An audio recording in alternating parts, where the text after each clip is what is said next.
what's up, everybody? Welcome back to another PGR reaction. Today we have Dear You, Selena Pianissimo's song, as requested by TryHunter in the comments of the last video. I have since gotten back into playing PGR. I did a stream on it a few days ago, and it's just nice to be back into that. I kind of missed the world, and now I can add it to my dailies cycle because I was avoiding that because I didn't remember what to do for dailies, and now I have that.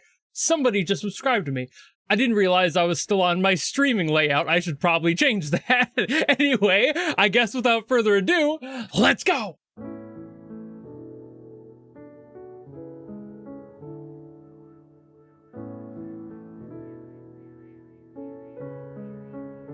That's not how you play the piano. This is a beautiful part, though. Already.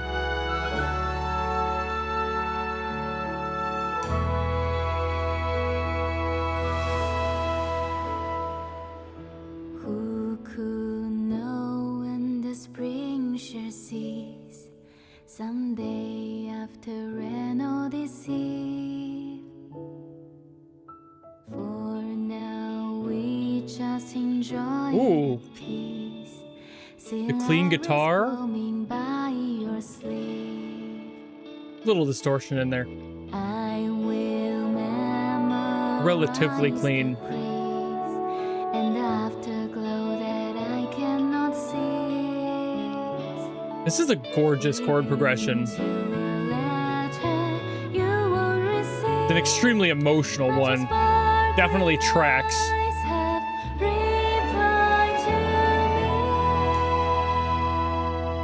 How's it gonna expand? Oh! Not yet, we got a pre-chorus to go through.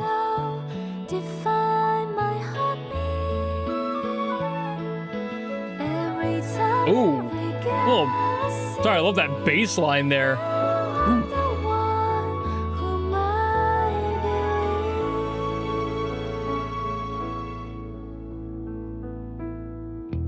Oh, days have been out of my reach. Really? However, you are always here deep within, like a poem, a piece of awesome melody. I'm more surprised that it added the beat there and how it did. Only you be my harmony. See, here I expected it. Having the second verse was a choice I didn't anticipate, let alone adding drums there.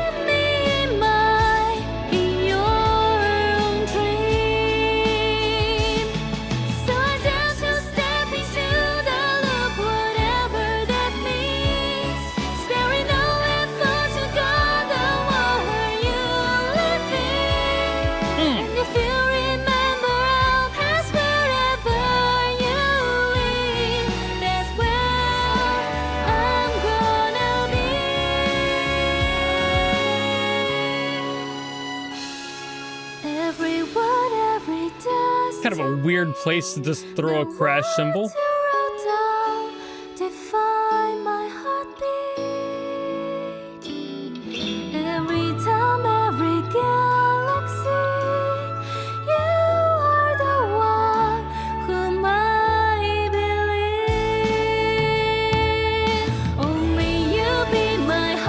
Good fill, good lead in.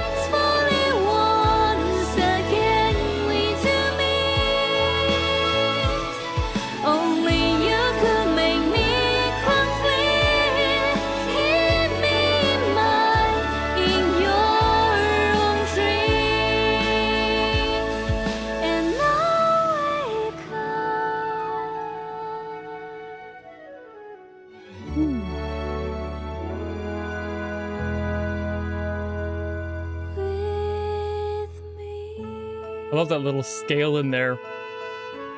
It's always nice to have woodwinds do their thing.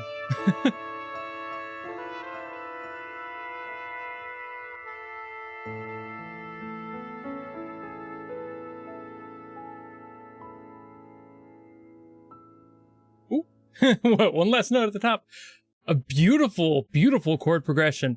There's so much I liked about that. A few things where I was like, why? You know, but nothing that like ruined the song by any means. Just weird little things that they added in for some reason. I guess we'll have to find out why. So there were a lot of things going for this song. I think the vocalist was a beautiful choice. Her, like, the thinness in her voice works so beautifully for a song like this that's supposed to be this huge emotional release, this cathartic moment, if you will. And I love how they approach that here in the chords and the progression. It's a very simple progression, but it's one that allows for this condensed feeling of like emotional closing off. And I think that is something that is useful for this song, because when it's starting, it's supposed to feel that a little bit more. It's not supposed to feel so open and immediately self-reliant and available. You want to start a song that works into that a lot of the time, and that's what this chord progression does. So we have what is an A, a B minor, a C sharp minor, and a D. And that's pretty simple. There is also E in here, and that's one of those chords where we don't get to that until they want to start teasing that higher up chord progression. And it's also something that I think kind of plays of like, it goes up to this and then, and it like goes down to the lower. That might just be my ear, and it's also because I don't have all of the available chords to play it comfortably for the higher notes later in. But this song does just do that. It works with this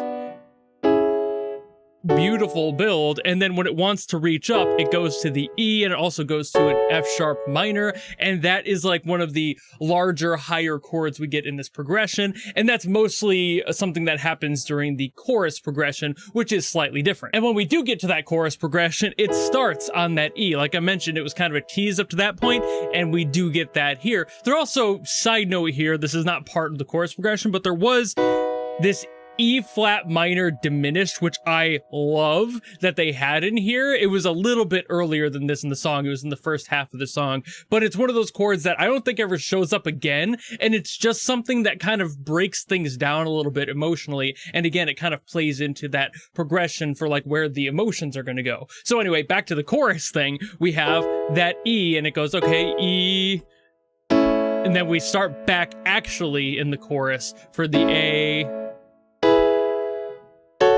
and we go up to that F sharp minor here. And I love that it does this, because when it goes up to this F sharp minor we get up here, they need to move that back down because we can't really go any higher. You can't keep climbing. You need to have something that like brings you back to the root. So we have that, it just goes up, and then it drops us back down to the E here. And for the record, this is not the root. E is not the key of the song. I believe it's A, but because of how A and E work together musically, they are like the perfect relationship for their keys. So they tend to be paired quite often, especially when you want to have things like this happen where there's an emotional lift. So anyway, we have that E there, and we go from that down to a D, which adds a little bit of variety. It kind of calls back to the prior progression that we have, but then it goes back down to the A, back up to the E, and then a G. Where the hell is the G coming from, right? I believe this G is just supposed to be an emotional bridge, because we go back to that F sharp minor, but this time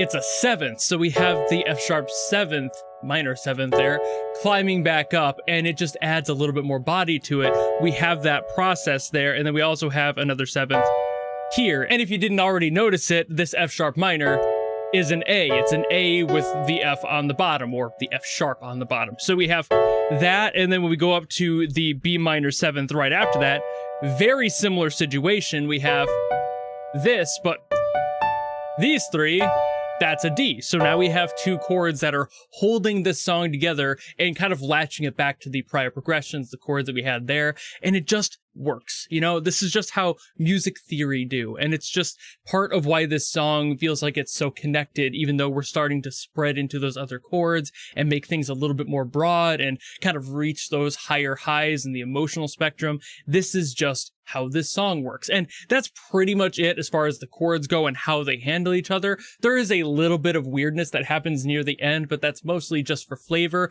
We get like a flat 5/7 in there somewhere, And I'm not going to get into all that because it's really just flavor at that point. It's just making the end sound a little bit more broad. But for the most of the song, that's what we get for the chords. And that's why it sounds so beautiful. It's a linear progression. It doesn't reach too far. And emotionally, you're able to kind of root that back to other parts of the song. Same thing when we go back to the verse. It just keeps things consistent and allows them to just keep pushing that little extra height out of there. I think this G was the most interesting part to me because that's not really something that fits into everything else that we'd played. So having that in there just kind of adds that interesting move back down to the F sharp minor 7th right after it. So it's just part of that emotional lift to where you have something that's close and it feels like a transitional chord here, only to kind of be knocked back down a peg just a little bit while also hanging on to that higher note at the top for that 7th. And it just, again,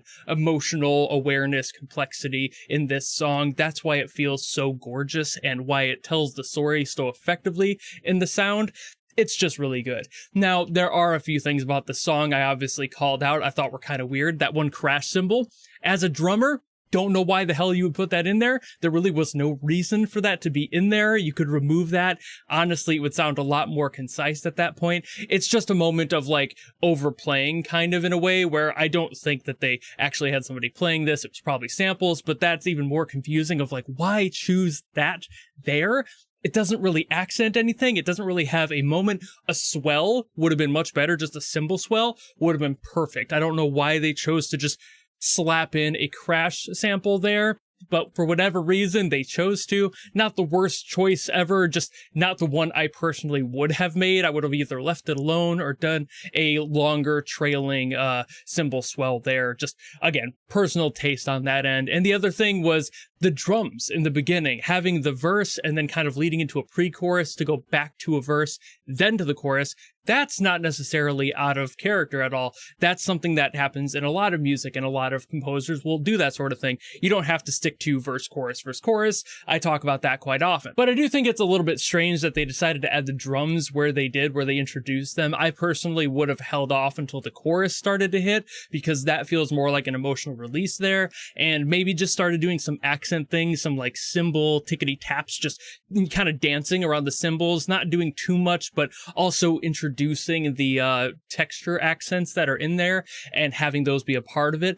I just don't know entirely why they decided to put in the drums where they did. Again, not like the worst choices ever. It's just something where, like, flavor wise, it didn't really click with me, but I like what they did when the chorus actually kicked in. That's why I'm kind of bummed that they didn't save it till then, because it feels like some of the wind was taken out of the sails of that emotional boost that the chorus naturally has due to how music do. So this is really a good song. I love this one. Again, the chord progression, beautiful. The relationships of everything going on in here, really nice. A few weird spots, but definitely nothing that would like knock it down significantly on my list at very least. Maybe a few points, but not like marking it a whole letter grade or anything if I did a grading system. So we're just kind of left with a beautiful song that has a great emotional pressure to it, and it releases all of that pressure very nicely and naturally, and I think they do a really good job there. Those weird things are just parts of something that I feel could have been addressed marginally better,